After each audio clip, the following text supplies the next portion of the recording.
It's amazing to stand on this stage today and look around and to have been part of the Arctic Circle from its inception.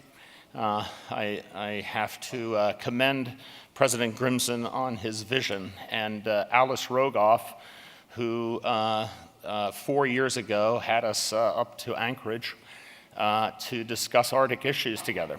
And that, I believe, was the beginning of a beautiful friendship, and I hope that it is one that will endure and grow for many, many years to come.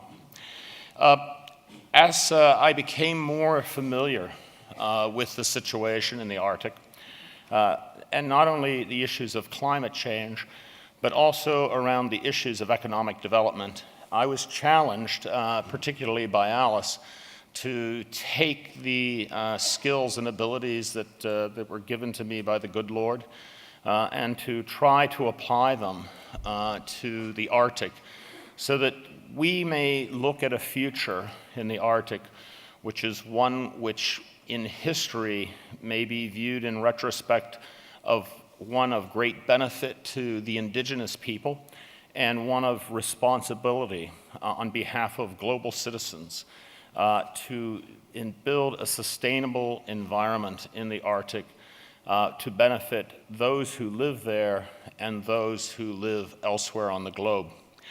And so today I want to share with you some of the work of the World Economic Forum in the Global Agenda Council and preview for you some events which will be upcoming at Davos in January. First, I would like to point out that in order to benefit from the immense economic opportunities that the Arctic offers, the citizens of the world have a responsibility to be wise stewards of sustainable development. A private sector initiative has been undertaken to help guide this development and to develop sound principles. It's reasonable to expect that a purely government solution is not possible. So let me tell you about this private sector initiative. We approach this complex challenge through 3 steps. It would be irresponsible to rush into development without making certain that we have a responsible and accountable code of conduct. And for that reason, we are in the process of developing what we refer to as the Arctic Investment Protocol. This is a code of conduct for responsible economic development in the Arctic, which helps ensure that private sector organizations do the right thing for the right reasons. It is intended to be measurable through a series of goals against which we should be evaluated, and intended to hold everyone accountable to a pragmatic set of goals, and that responsible economic development should adhere to 6 main objectives.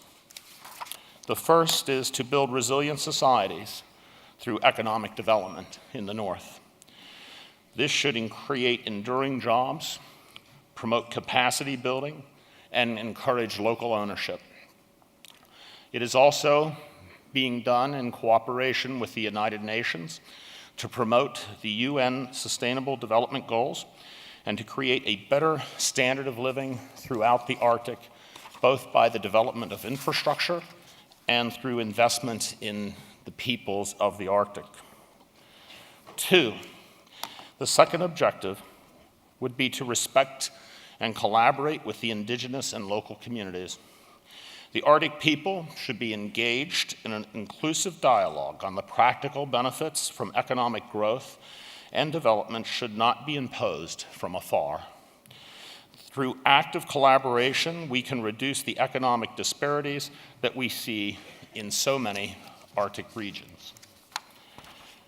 Objective 3, protect and preserve the complex, diverse the diverse environment of the Arctic. The Arctic environment is changing rapidly. As such, investment without environmental concern will not succeed. We must not follow the historical patterns of development which have left deep and lasting scars on the local ecology. we must undertake a program of development which not only respects the local environment, but enhances and protects it. Objective 4, practical, responsible, and transparent business practices. It goes without saying that all business must be conducted in a fair, legal, and transparent manner, but we should go beyond these minimum standards to set a higher bar. The Arctic Investment Protocol is to build upon sound principles which include the International Finance Corporation's performance standards on environmental and social sustainability, the UN Principles for Responsible Investment, and the World Bank Group Environmental Health and Safety Guidelines. Objective 5, consult and integrate science and traditional ecological knowledge. Modern science can help us understand the future of the Arctic region. But importantly also, traditional knowledge provides us an understanding of the past and of man's interaction with the Arctic environment. We need to rely on science and traditional knowledge to navigate the rapidly changing environment. It is bad business to do otherwise. Finally, Objective 6, global cooperation and best practices. The scale of both the opportunity and the challenge here is enormous. Only with a diverse group of stakeholders can we set a higher bar for the Arctic region.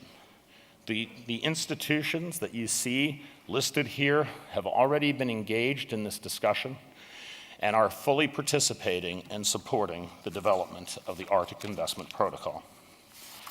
The second step.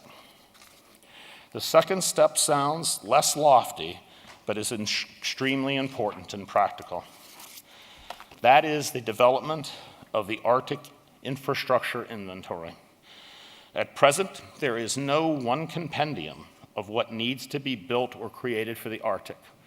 This inventory will be an exhaustive database of needs and opportunities for projects around the Arctic, and we are working in conjunction with other major organizations to help develop this inventory, and this will be a sustained document which will be updated over time and will be given access by all parties to view opportunities to invest in development which is responsible in the Arctic.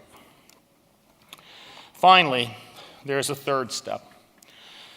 It is designed to provide the necessary financial resources to implement projects and programs for sound and responsible development in the Arctic. Step 3 is the implementation of an Arctic permanent investment vehicle.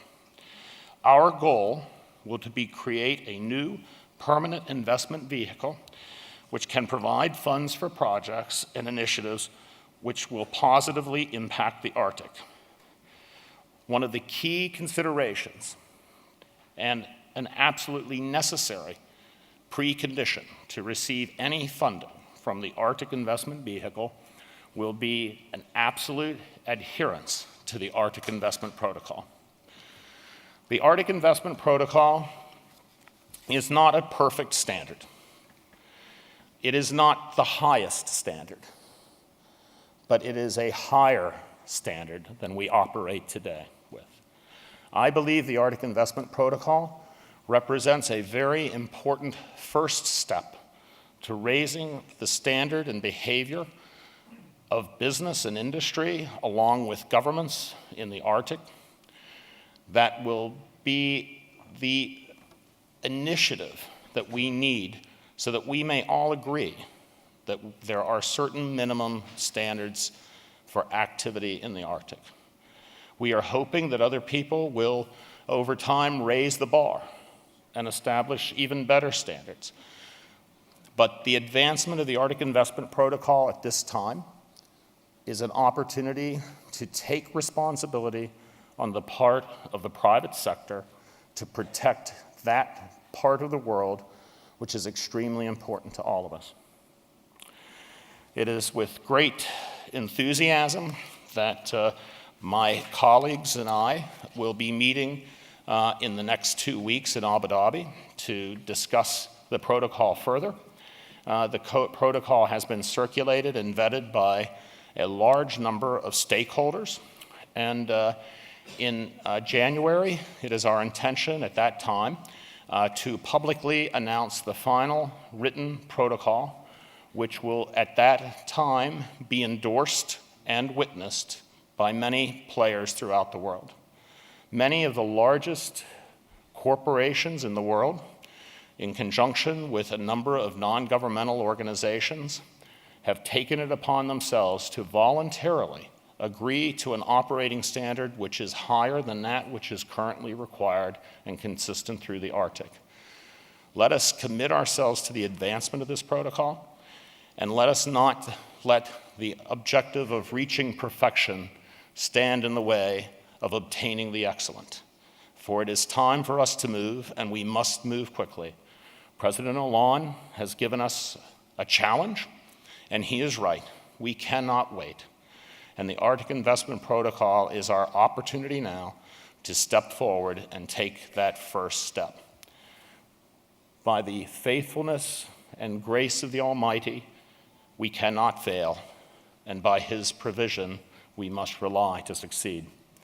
And so we shall walk together in this endeavor and join hands and hope that we may look back in history and we will say that this was a pivotal moment, and that it was at this time that mankind stood up and took responsibility and created a new future for the Arctic. Thank you.